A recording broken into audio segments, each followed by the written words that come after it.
Vous ne parvenez certainement pas à gérer efficacement votre argent? Je vous propose une solution très intéressante et surtout assez simple.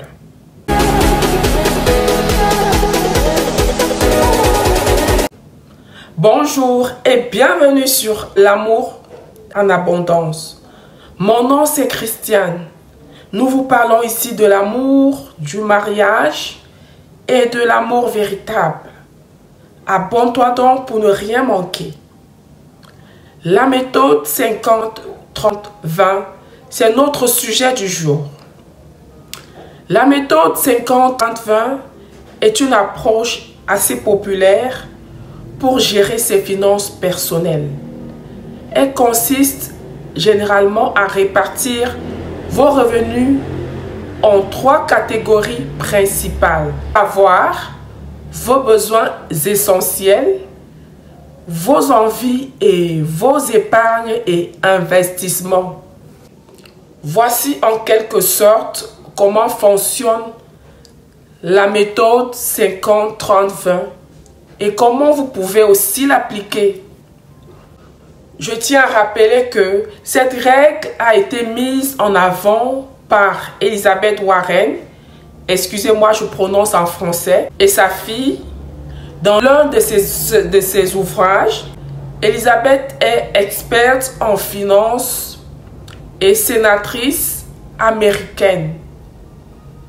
Gérer ses finances n'est pas toujours chose facile.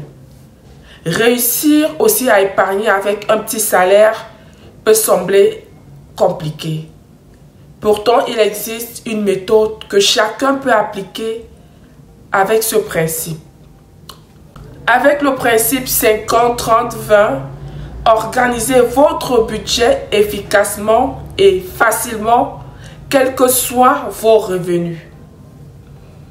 Avant de continuer, je vous invite encore à vous abonner, à liker et à faire un maximum de partage pour que les autres en profitent aussi. En numéro 1, les 50% correspondent à nos besoins essentiels. Cette catégorie englobe les dépenses nécessaires à votre survie et à votre bien-être, tels que le logement, la nourriture, les services publics, les besoins de santé, le transport, l'assurance, ainsi de suite. En gros, ce sont des besoins dont vous ne pouvez pas vous en passer. Ce sont des dépenses aussi obligatoires ou les dépenses auxquelles il est impossible de s'échapper. Idéalement, donc, cette part ne doit pas excéder les 50%, c'est-à-dire la moitié de vos rentrées d'argent. Si votre salaire est par exemple de 3 000 $, elle correspondra obligatoirement à 3 000 $ divisé par 2.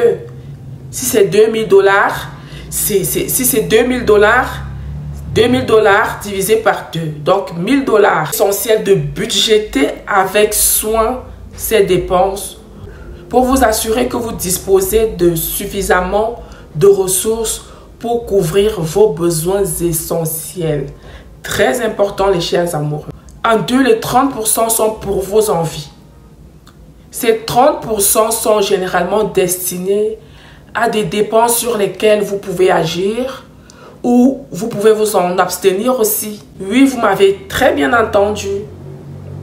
Ce sont par exemple des sorties au restaurant. Vous pouvez cuisiner chez vous. Les loisirs, les voyages, du shopping, des abonnements à des divertissements, ainsi de suite. Ce sont des dépenses qui améliorent très clairement votre qualité de vie, c'est vrai, mais qui ne sont pas strictement nécessaires à votre survie. Il devrait donc disposer de 30%, pas plus de vos revenus mensuels. Je vous encourage à éliminer ce qui ne vous est vraiment pas utile, les chers amoureux, et à maximiser dans la 3e catégorie que voici.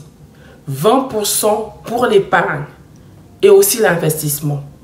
Les 20% de vos revenus sont alloués à l'épargne Cette catégorie comprend l'épargne d'urgence, l'épargne pour la retraite, le remboursement de la dette et aussi tout objectif financier à long terme. Voici, les chers amoureux, quelques conseils pratiques pour appliquer efficacement la méthode 50-30-20. 1. Établissez un budget détaillé. Identifiez vos dépenses essentielles, vos envies et vos objectifs d'épargne. Suivez attentivement vos dépenses pour vous assurer de respecter ces pourcentages. En 2, priorisez la dette à taux d'intérêt élevé. Si vous avez des dettes à taux d'intérêt élevé, concentrez-vous d'abord sur leur remboursement avec une partie de la catégorie d'épargne de 20%. En 3, automatisez votre épargne.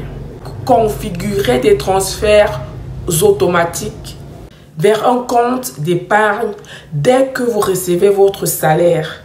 Cela facilite l'épargne et garantit que vous atteignez vos objectifs financiers. En 4, adaptez la méthode à votre situation. La méthode 50-30-20 est un cadre général. Vous pouvez l'ajuster en fonction de vos priorités et de votre situation financière. Si vous avez donc la possibilité d'épargner et d'investir un peu plus, alors faites-le. En 5, revoyez régulièrement votre budget. Votre situation financière peut évoluer. Il est donc important de réviser régulièrement votre budget pour vous assurer qu'il reflète votre situation actuelle. Par exemple, un millionnaire peut s'offrir des plaisirs que quelqu'un d'autre qui gagne moins d'argent que lui ne le pourrait si investir et épargner encore plus. D'où la nécessité de toujours revoir son budget. En 6, faites preuve de discipline. Respecter ces pourcentages nécessite de la discipline. Évitez les achats impulsifs et faites des choix financiers éclairés. En utilisant la méthode 50-30-20, vous pouvez équilibrer vos besoins financiers immédiats avec la planification de votre avenir financier, tout en profitant également de certains plaisirs dans le présent.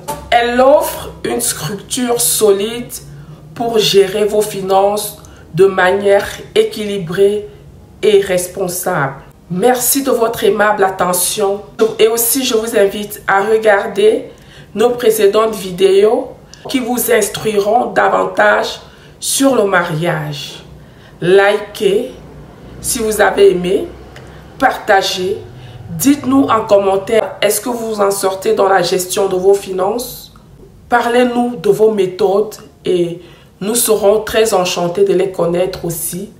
Faites-nous savoir vos avis et vos attentes par rapport à la chaîne. On se dit à bientôt.